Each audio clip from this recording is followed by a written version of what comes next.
Schools are supposed to be safe places. Classrooms filled with noise, hallways crowded with students, teachers keeping everything under control. But after hours, when the last bell rings and the gates close, something changes. The silence feels unnatural. The air feels heavier. Every sound echoes a little too loudly. And sometimes, the emptiness isn't real, because schools hold memories, and not all of them fade away. Tonight, you'll hear 3 terrifying school horror stories from people who stayed too late and experienced things they still can't explain. Story number 1. Ryan had detention after school, and at first, it felt like any normal day. His teacher made him sit quietly and finish his work, while the rest of the students went home. One by one, the voices in the hallway disappeared until the entire building fell silent. Around 5 p.m., his teacher packed her things and told him to lock the classroom when he was done. Ryan nodded, not thinking much of it. But as the minutes passed, the silence began to feel uncomfortable. The ticking of the clock sounded louder than usual. Every small movement echoed through the empty room. When he finally finished, he packed his bag and stepped into the hallway. The lights were dim now, and some of them flickered. The school felt different, like it wasn't meant to be empty. As he walked toward the exit, he suddenly heard a sound behind him, a slow, dragging noise, like a chair being pulled across the floor. Ryan froze. The sound came from the classroom he had just left. He turned slowly and noticed the door was slightly open.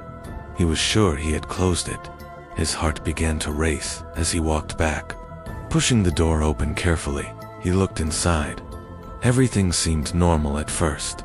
The desks were in place. The board was clean. The room was empty.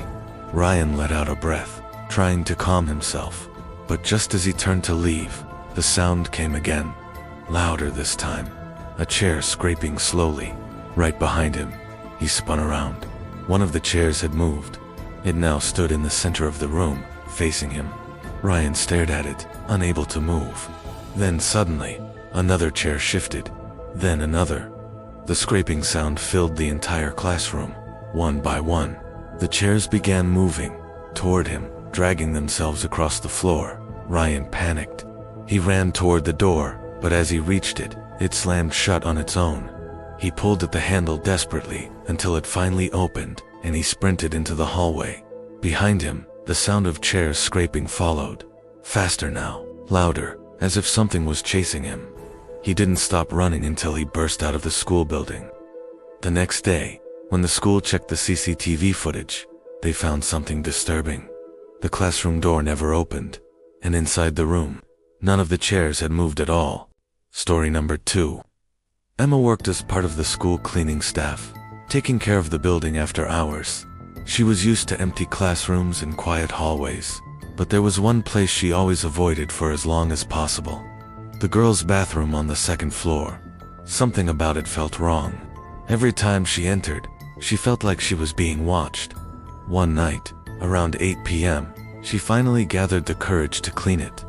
The hallway outside was completely silent, and the lights flickered faintly as she pushed the door open. Inside, everything looked normal. The mirrors reflected the dim lights above, and the rows of stalls stood perfectly still.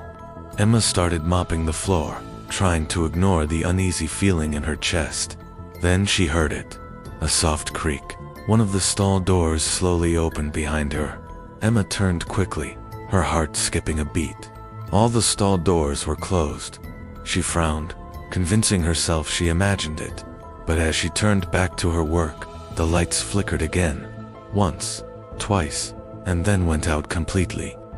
The bathroom was now dark, with only a faint glow coming from the hallway outside. Emma's breathing grew heavier as she slowly moved toward the door. That's when she heard whispering, faint at first, like someone speaking from far away. Then clearer, closer. The whisper sounded like it was calling her name. Emma froze. The sound was coming from one of the stalls. Slowly, she turned her head. One stall door was now slightly open. She didn't remember it being open before. Her hands trembled as she stepped closer. The whispering stopped suddenly. Silence filled the room. She reached out and pushed the door open. The stall was empty. No one inside. Emma stepped back, her heart pounding. And then, all the stall doors slammed shut at once with a loud bang. The mirrors cracked slightly, thin lines spreading across the glass. Emma looked up, and in the reflection, she saw something behind her. A girl, standing still, her hair wet, covering her face, her head tilted unnaturally. Emma gasped and turned around, but there was nothing there. When she looked back at the mirror, the girl was gone. Emma ran out of the bathroom and never returned to that floor again. Later, she found out that years ago, a student had died in that very bathroom. Some said it was an accident. Others believed something much darker had happened. Story number 3. Ali worked as a night security guard at a large school, patrolling the building when everyone else had gone home. His job was simple but lonely. Walk through every hallway, check every door, make sure everything was secure. Most nights were quiet, almost boring. But one night, around 3 a.m., something changed. As he walked past the main corridor, he heard a bell ringing. Not the usual school bell, but something slower, distorted, almost broken. Ali stopped. The sound echoed through the empty building, sending a chill down his spine. He checked his watch. There was no reason for the bell to ring at that time. Still, the sound continued. Drawn by curiosity, he followed it. Step by step, the ringing grew louder, leading him toward the old assembly hall. The doors were slightly open, even though he clearly remembered locking them earlier. Ali pushed the doors gently and stepped inside. The hall was dark. Rows of empty seats stretched out before him. The stage at the front was barely visible. Then suddenly, the stage lights flickered on. The bell stopped instantly, leaving behind a heavy silence. Ali's footsteps echoed as he walked further inside. That's when he noticed something on the stage. A figure, standing perfectly still in the center. Too dark to see clearly, Ali called out, "Who's there?" No answer. The figure didn't move. Ali took another step forward. The lights flickered again, and for a brief moment, he saw it clearly. The figure was tall, unnaturally tall, wearing what looked like an old-school uniform. Its head was tilted at an impossible angle, and its arms hung too low, almost touching the ground. Then the lights went out completely. Darkness swallowed the hall. Ali felt a sudden rush of cold air as something moved past him, fast. He turned around quickly, his heart pounding, but the hall was empty. No figure, no sound, nothing. The next morning, he reported everything to the administration. They checked the security system and found something that made him feel sick.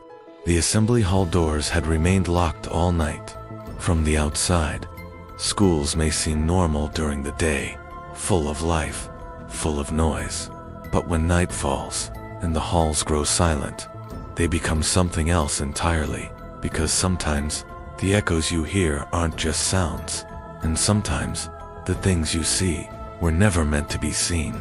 So if you ever find yourself alone in a school after dark, walking through those empty hallways, just remember, you might not be alone.